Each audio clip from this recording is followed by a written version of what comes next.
사람은 본능적으로 다 살고 싶어 합니다. 그러나 삶의 고통이 죽음보다 더 크게 느껴질 때면 자연스럽게 죽음이 와 자신의 고통을 앗아가 주었으면 하는 생각을 하게 됩니다.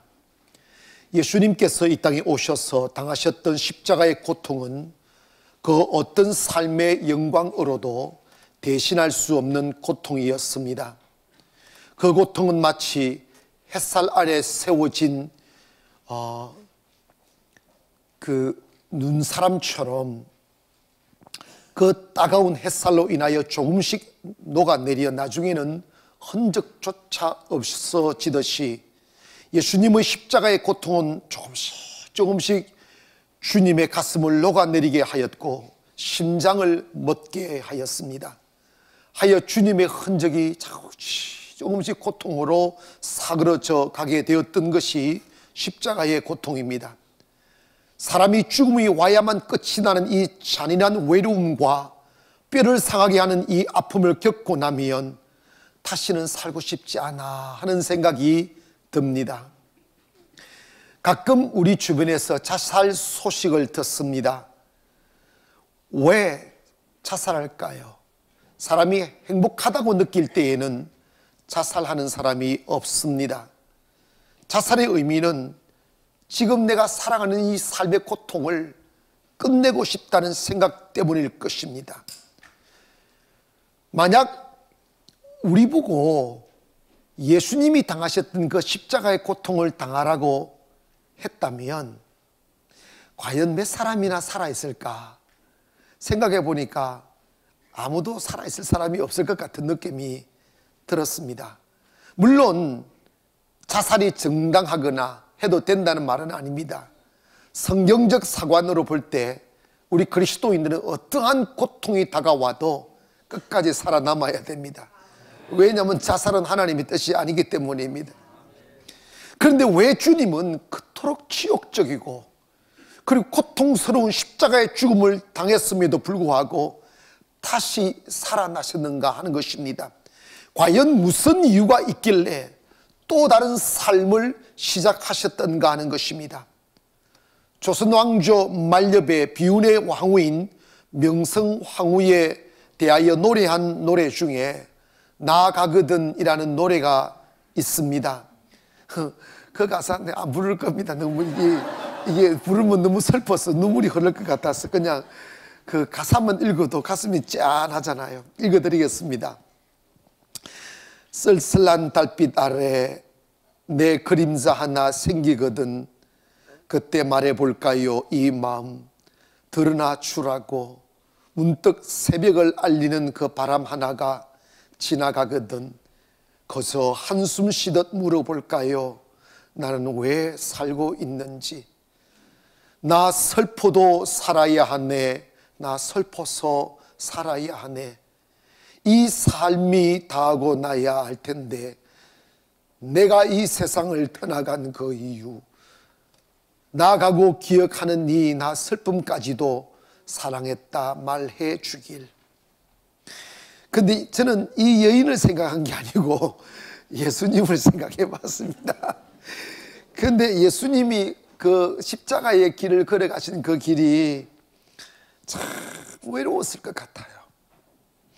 누구 한 사람이라도 나 당신 마음 이해해 이런 사람 있어 주었다면 그 외로움이 덜했을 텐데 그토록 사랑해 주었고 사랑으로 함께했던 예수님의 제자들 모두가 다 주님의 외로움에 함께하지 아니하고 등을 돌렸고 그 뼈를 저리게 만들었던 고통을 홀로 걸어가게 하셨습니다. 그런데 그 모질디 모진 고통을 참으며 죽음이 와야 끝이 나는 그 외로운 죽음의 고통의 길을 걸었으면서도 왜 다시 부활했는가 이 이해할 수 없는 일이 오늘 가슴을 저미게 만드는 것이죠. 분명히 예수님이 삶을 끝내서 고통을 멈추게 하고 싶은 생각들이 많았음에도 그 고통의 죽음 뒤에 다시 살아나셔서 우리 곁에 와 계신 이 주님의 그 부활의 의미가 무엇인지 말씀드리므로 함께 은혜를 나누고자 합니다. 그 첫 번째로 예수님이 부활하신 것은 예수님은 죽을 수 없는 영생이시기에 부활하셨다는 것이죠. 사람들은 내가 죽으면 끝이지라고 생각합니다. 그래서 때로는 어떤 이에게는 그 삶이 의미 없이 살아가는 것으로 살아가 버리지만, 또다시 어떤 이에게는 그 죽음이 다가와 생명을 내어놓으라 말할 때 두려움이 오고 또 슬퍼합니다. 오늘 본문에는 두 여인이 소개되고 있는데 막달라 마리아와 다른 마리아라고 표현하고 있습니다. 성경에 의하면 막달라 마리아는 부모 없이 살아가면서 그 가난을 이기기 위하여 직업 여성으로 살다가 주님을 만난 여인이고, 다른 여인이라고 표현되어진 이 마리아는 귀신이 들려서 정신줄을 놓고 사람 취급 못 받고 거리를 헤매이던 여인이었는데 예수 만나 고침마다 새로운 삶을 살아가던 여인으로 표현되고 있습니다. 길이 없고 가치해 주는 이 없고 소외된 어둠 속에 갇혀 살던 여인들이 예수님을 만나 최초로 삶의 의미를 깨닫고 자신들의 어두웠던 어제의 삶을 청산받고 새로운 삶의 기회를 주신 예수님은 그들에게 있어 부모 같았고 생명 같았고 정말 가슴을 터놓을 수 있는 친구 같았습니다.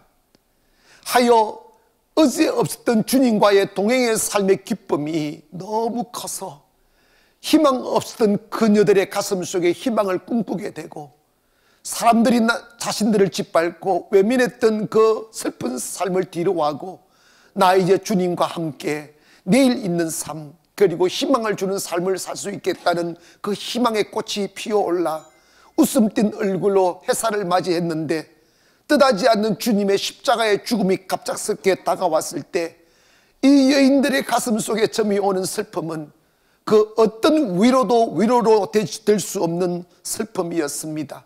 주님이 죽으신 그 이후 이 여인들은 어둠 속에 들어가 울고 또 울었습니다. 통곡하고 통곡해도 슬픔이 가시지 않아 하루 이틀 사흘 3일이 지나 자신들의 마음속에 스며든 이 슬픔을 예수님의 몸에 향료로도 발라드리면서 어제의 아름다운 추억을 회상하며 조금이나마 이 슬픔에서 벗어나 보려고 주님 계신 무덤가로 갔습니다. 그런데 예수님의 무덤가에 가보니까 큰 돌로 가로막혔던 무덤의 문들은 열려서 있고, 예수님의 무덤 안으로 들어가 보니 주님의 시체는 없었습니다. 예수님의 머리맡과 발길에 두 남자가 서 있었는데 동산직인 줄 알고 주님의 시체 내어놓으라고 통곡하고 또 통곡했을 때 그 섰던 남자들이 말하기를 주님은 이곳에 계시지 아니한다고, 주님은 부활하셨다고 말씀했습니다. 상상할 수 없는 이야기이기에 이 여인은 그 소리에 귀를 기울이지 않고 무조건 주님 시체 내어놓으라고 그 사람한테 막 애원하고 슬퍼하고 있을 때 그 슬픔의 자리에 부활하신 주님이 나타나셨습니다. 상상할 수 없는 이 환희의 기쁨이 주님을 만나 다시 회복이 되는데, 그 장면을 찬송가 443장에 저 장미꽃 위에 있을이라는 In the Garden이라는 제목으로 이렇게 노래를 했는데, 그 가사 내용에 보면 그 여인들이 주님 만나 보냈던 시간들을 주님과 함께 걸으며 주님과 함께 대화하며 그 순간에 스며드는 그 기쁨은 아무도 알 수 없는 기쁨이라고 그렇게 표현하고 있습니다. 사랑하는 여러분, 주님은 요한복음 11장 25절에서 예수께서 이르시되 나는 부활이요 생명이니 나를 믿는 자는 죽어도 살겠고 무릇 살아서 나를 믿는 자는 영원히 죽지 아니한다고 말씀하시며, 주님은 주님 스스로가 부활이고 생명임을 말씀해 주고 있습니다. 그러면서 요한복음 6장 35절에서 나는 생명의 떡이니 내게 오는 자는 결코 줄이지 아니할 터이요 나를 믿는 자는 영원히 목마르지 아니하리니 48절에 내가 곧 생명의 떡이라고 말씀했습니다. 예수님께서 죽지 아니할 영생이시지만 일시적으로 인간의 몸을 입고 이 땅에 오시어 십자가에 못 박혀 죽으신 것은 저와 여러분의 죄를 대속하기 위한 대속의 죽음이었지, 주님이 그렇게 죽음의 권세에 짓눌려 목숨을 내어 놓아야 될 무기력한 생명체이기에 죽으신 것이 아님을 믿기를 원합니다. 그래서 주님은 부활하셨다 이 말입니다. 왜 부활하셨느냐? 주님은 죽을 수 없는 분이시기에, 주님 본질이 영생이시기에 부활하셔서, 바울은 이런 말씀을 합니다. 그분이 죽으셔서 부활하셔서 믿는 자의 부활의 첫 열매가 되셨다. 그 말씀의 의미는 우리가 주님을 믿으면 우리 또한 주님과 함께 부활하여 영원한 영생에 이를 수 있다는 말씀을 해주고 있는 것입니다. 그러므로 주님의 부활은, 주님은 죽을 수 없는 영생이시고 영생의 근본이시기에 부활하셨음을 믿기를 원합니다. 두 번째로, 주님은 그 고통스러운 죽음이 슬프게 만들었었지만 또다시 부활하셔서 이곳에 여러분 곁에 계신 것은 바로 저와 여러분을 도와주시기 위하여 부활하셨음을 믿기를 원합니다. 이건 굉장히 중요한 부분이에요. 한번 따라 하십시다. 주님은 나를 도와주시기 위하여 부활하셨습니다. 우리 크게 다시 한번 시작. 주님은 나를 도와주시기 위하여. 기독교는 외로운 자를 위로하고 가난한 자에게 한 조각의 빵을 던져주는 이러한 도덕의 종교가 아닙니다. 기독교는 생명의 종교이며 현실의 삶에 도움을 받을 현실적 종교입니다. 예수님을 믿으면 실제적으로 예수님의 도움을 받을 수 있다는 것입니다. 우리가 만약 교회에 나오기 이전과 교회에 나오기 이후의 삶이 그대로 똑같다면 이건 뭔가 어디선가 잘못된 것입니다. 예수님을 믿으면 우리는 분명히 큰 변화가 오는데, 요한복음 1장 12절에 영접하는 자 곧 그 이름을 믿는 자들에게는 하나님의 자녀가 되는 권세를 주셨다고 말씀했습니다. 하나님의 크신 하나님 아버지가 나의 아버지가 되고, 길 잃어버려 가난에 찌들리며 살아간 우리가 하나님을 나의 아버지 삼게 되면 하나님의 자녀의 특권이 있는데, 로마서 8장 17절에 자녀이면 또한 상속자 곧 하나님의 상속자요 그리스도와 함께한 상속자니 우리가 그와 함께 영광을 받기 위하여 고난도 함께 받아야 할 것이니라고 말씀했습니다. 그러니까 우리가 예수 믿기 전에는 고아처럼 홀로 내 삶을 책임져야 하지만, 우리가 예수님을 믿게 되면 하나님이 나의 아버지 되어 아버지의 부유가 나의 부유가 되고, 아버지의 능력이 나의 능력이 되고, 아버지가 가지고 있는 모든 소유가 나의 상속이 된다는 것입니다. 여러분, 예수님이 왜 그 슬픈 죽음을 뒤로하고 다시 부활하셔서 우리 곁에 머무시는 겁니까? 그 이유는 바로 가난한 우리를 부유케 하고 약한 우리를 강하게 하며 길 잃어버린 우리에게 길을 주시며 생명 없는 우리에게 영생을 주셔서 하나님의 아들로서의 삶을 영화롭게 살게 하기 위하여 부활하셨다는 것입니다. 포악한 남편을 둔 아내가 있었습니다. 그 전쟁 같은 삶 속에도 아이는 태어났습니다. 그런데 이 여인은 이 남자와 사는 것이 지옥 같았습니다. 매일 밤마다 폭행을 당하였고 생활비도 주지 않으면서도 밤 내놓으라고 고함을 질렀습니다. 뭐가 잘났는지 돈만 있고 시간만 있으면 바깥만 돌았습니다. 견디다 못한 이 여인은 아이들을 집에 남겨두고 집을 나가버렸습니다. 집을 나가 보니까 너무 자유롭고 좋았습니다. 밤마다 공포에 질려 떨지 않고 잠자도 되고, 포악한 남자 보지 않아도 되고, 숨을 쉴 것만 같은 생각이 들었습니다.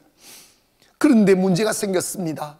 그녀가 자유로워질수록 편해지면 편해질수록 가슴 한켠에 엉어리 하나가 생겨나기 시작했습니다.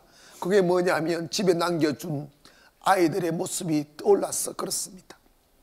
어머니 없는 그 외로운 방에 갇혀서 그 외로움을 잊기 위해 울고 싶어도 아버지의 폭행이 두려워 숨죽인 눈물을 흘리며 긴 밤을 지낼 아이들을 생각하니까 자신 한 몸 편하자고 집을 나서 홀로 자유를 누리는 것은 사치처럼 느껴지고 그 슬피 울고 있는 자식들 생각에 또다시 눈물을 머금고 나 한 사람 희생하여 내 자식이라도 행복하게 살게 만들어야 되겠다는 일념으로 이 어머님은 그 슬픔을 가슴에 묻고 집으로 다시 들어가 그 지옥 같은 삶을 다시 시작했습니다. 여러분, 제가 왜 이 여인의 이야기를 하느냐 하면 주님이 이 땅에 오셔서 십자가에 죽으심은 이 여인이 삶을 통하여 당하는 고통보다 더한 고통이었죠. 누가 그 거룩하신 주님을 향하여 침을 뱉었고 뺨을 쳤으며 때리고 욕하고 모멸감을 주고 사랑하고 품어주었던 사람들까지도 자기 살자고 주님을 향하여 등을 돌렸던 그 쓸쓸한 시간들이 주님으로 하여금 또 다시는 세상을 쳐다보기도 싫게 만들었던 그 현장에 서 있었어도 주님이 다시 부활하셔서 이 땅에 오시어 성령의 이름으로 우리 곁에 오시면 바로 그와 같은 우리들을 도와주셔서 이 험산일구전 얼굴로 괴롭히는 세상에서 이기게 만들고 죄악의 어둠의 세력들을 물리치게 만들고 질병과 실패와 공포에서 자유롭게 만들어 주님 의지하며 환한 웃음으로 내일을 살아갈 수 있도록 만들어 주기 위하여 주님이 이 땅에 다시 오셨음을 믿기를 원합니다. 사랑하는 성도 여러분이여, 우리가 이 세상 살도라면 애써 웃음 띄은 얼굴로 다른 사람을 바라보면서 자신의 가슴 속에 숨겨진 외로움과 가난과 쓸쓸함을 감추려 하지만 매일 밤 내 가슴에 스며오는 고독과 그리고 내일 없는 삶이 주어지는 두려움이 우리를 숨죽이게 만들죠. 그럴 때마다 우리는 기억해야 됩니다. 나 어찌 이 힘든 세상을 이겨 나갈 수 있을까? 나 어찌 저 흉흉한 파도를 바라보며 노를 저을 수 있을까? 나 어떻게 저 높은 산 올라갈 수 있을까? 생각하면 가슴이 미워지고 삶이 힘들어지며 차라리 사는 것보다 죽는 것이 낫겠다는 생각이 들 때가 우리에게도 가끔씩 있지 않습니까?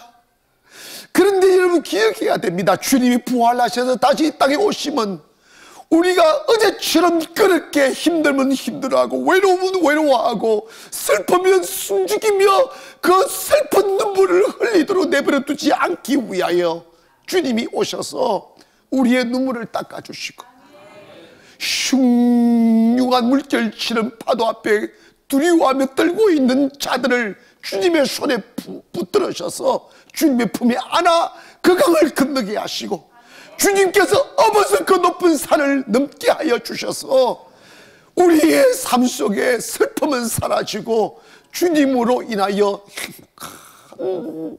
그 감격과 기쁨의 눈물을 흘리며 내일을 살아갈 수 있게 만들기 위하여 주님이 이 땅에 오셨다는 것입니다. 사랑하는 성도 여러분,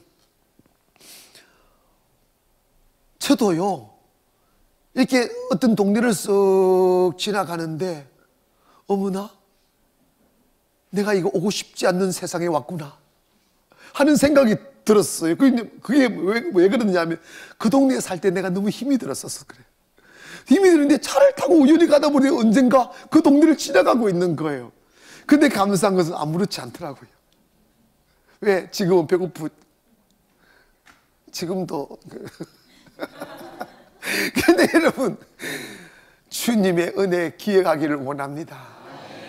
주님이 왜 부활하시는지 그 모진 고통의 삶을 이기고 또다시 사셔서 우리 곁에 함께 머무시는지 그 이유는 뭐냐면 주님 힘들어도 여러분 행복하게 만들려고, 주님 외로워도 여러분 외롭지 않게 하시려고. 아멘 합시다. 제가요 곰곰이 한번 생각해 봤어요. 주님이 그 그 치욕적인 십자가를 지시고 죽으신 뒤에 딱 살아났을 때 가장 하고 싶은 게 뭘까를 생각해 봤어요.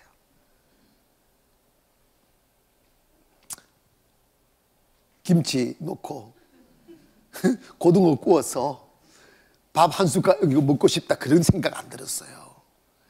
그냥 하늘나라 가고 싶었을 겁니다. 아멘. 영광의 나라, 주님이 누구신지 다 알아주는 그 영광의 나라, 천사들이 합창하며 아름다운 음악 소리로 환영해 주는 그 하늘나라, 그 나라 세상 돌아보고 싶지도 않았을 것 같아요. 그런데 주님은 하늘나라 안 올라갔어요.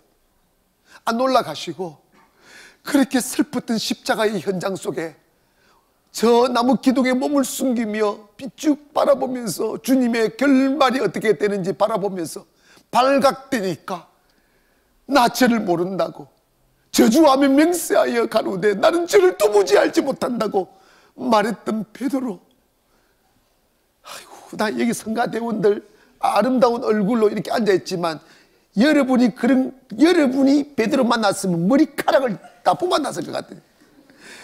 그런데 주님이 베드로가 미안해할까봐, 슬퍼할까봐 아무 소리 안 하고 베드로야, 야 이놈의 새끼야 이러지도 않고 아무 소리지 않고 너 나 사랑하니?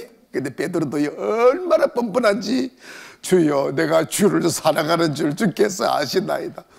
아이고, 세 번씩이나 그런다. 내가 그 성경을 읽으면서 이 베드로의 부끄러움과 베드로의 슬픔을 하나님은 사랑으로 덮어버리는구나 하는 생각을 하게 됐어. 그래서 베드로 세워놓고 마태 세워놓고 마가 세워놓고 누가 세워놓고 그리고 도마 세워놓고 예수님의 제자들 하나 세상이 두려워 몸을 숨기며 어둠 속에 갇혔어. 내일 없이 그냥 숨만 쉬고 사는 그들을 세상을 이길 수 있도록 다 세워주시고 다시 성령 있게 영의 몸으로 하늘로 쭉 올라가시면서 하시는 말씀이 I will come again 합니다. 내가 다시 올게 이럽니다. 아멘. 얼마나 멋있는지 몰라요. 어떤 남들은 나 죽어서 다시 깨어나도 올게 그러면 오지 마세요 이런 사람들이에요. 그런데 주님은 내가 다시 올게, 다시 올게. 그래서 주님이 하늘나라 올라가시자마자 아버지 하나님께 딱 부탁하잖아. 아버지요, 내 이름으로 성령을 보내주소서. 그래서 고아처럼 홀로 저 거친 세상에서 사랑하는 사람 혼자 이지 않게 나를 다시 성령의 이름으로 보내달라고. 그래서 주님은 성령의 이름으로 다시 오셔서 여러분 곁에 와 계신 거예요. 그래서 여러분과 함께 길을 걸어가 주시고 건널 수 없는 강을 건너게 하고 그 슬픈 산들을 오르게 하시며 어두워 그렇게 내일을 바라보면 답답하게 여겨지는 내일임에도 불구하고 주님 의지하면, 그래서 그 어두운 밤을 지나고 눈을 떠보면 내가 그렇게 소망해하던 꿈꾸던 곳에 가 있음을 알게 될 땐 이것이 주님의 은혜로구나, 이것이 주님의 사랑이구나, 이것이 주님이 살아계신 증거이구나 하는 것을 알게 되므로 그 경험되어진 하나님의 은혜를 노래하는 것이 바로 신앙생활임을 믿기를 원합니다. 여러분이 살아가야 될 내일이 거친 들녘 같고 흉흉한 물결 치는 바다 같아도 두려워하지 말기를 원합니다. 왜? 그 이유는 주님이 우리와 함께 해주시기 위하여 부활하셨습니다. 그리고 여러분이 실제적으로 주님을 향하여 손을 내밀어 주님 나 도와달라고 하면 그렇게 지긋지긋하지 않는 가난도 떠나가게 될 거고 내 삶 속 깊은 곳에 뿌리 내리고 있는 재앙도 사라지게 될 것이며 하나님의 기름진 은혜의 이슬이 여러분의 가정을 적셔서 이것이 도대체 내가 이런 은혜를 받아도 되나 할 만큼의 은혜가 여러분의 가슴과 일터와 사업장에 넘쳐 흐름으로 말미암아 다시는 울지 않아도 되는 삶 속으로 주님이 이끌어 가시는 거예요. 누가 그 은혜를 누릴 수 있습니까? 부활하신 주님이 나 위하여 다시 살아나셨다는 것을 믿을 때 가능한 것입니다. 사랑하는 성도 여러분, 그렇게 우리를 애달프게 그리워하고 사랑하시는 주님이 이런 말씀하잖아요. 내가 문 밖에 서서 문을 두드리노니 누구든지 내 음성을 듣고 문을 열면 내가 너 아래로 들어가서 나는 그로 더불어 먹고 그로 나로 더불어 먹으리라고 하신 말씀의 의미는 뭐냐면, 우리를 도와주시기 위해 하늘의 영광을 버리고 이 땅에 오셔서 지금도 여러분 곁에 계시지만, 우리는 나의 교만 때문에, 나의 자만 때문에, 나의 어리석은 욕망 때문에 내 마음 열지 아니하고 주님을 바깥에 세워두고 홀로 외로움을 타지며 살아가는 어리석은 삶을 산다잖아요. 이제 우리 마음 문 열어서 그 주님이 우리 안에 바짝 들어오셔서 우리의 삶을 지배할 수 있도록 기회를 드리기를 주님의 이름으로 축원합니다. 그렇게 하기만 한다면 여러분의 삶은 달라질 것이고, 여러분의 힘으로 정복할 수 없는 어둠들이 정복될 것이고, 그리고 슬픔도 사라져서 환한 웃음으로 살아갈 수 있는 은혜가 있을 줄 믿습니다. 마지막으로 주님이 부활하신 것은 영원한 생명이 있다는 것을 말씀해 주시는 것입니다. 사람과 짐승이 다른 게 있어요. 사람은 육과 영이 있지만 짐승은 육밖에 없어요. 그래서 이 육만 있는 사람은 하나님의 영광을 금수와 버러지 형상으로 바꾼다는 말씀을 했는데, 뭐냐면 양심도 없고 가치도 없고 의미도 찾지 않아요. 그저 자기 만족만 추구하며 사는 사람은 짐승 같은 사람이라 말하는 이유가 뭐냐면, 짐승들이, 돼지가 막 배불리 막 먹고, 나 이렇게 가치 있게 살아야 되는데 맨날 이렇게 먹기만 하고 살아서 되겠는가, 이런 생각을 안 합니다. 야생의 호랑이나 사자들이 그 순한 사슴, 지나가는 사슴 그냥 덮쳐서 목쥐 죽여놓고 뜯어먹으면서 나 이렇게 살면 안 되는데 이러는 사자 없습니다. 그런 양심이 없어서 그래요. 그러나 인간은 달라요. 아멘 합시다.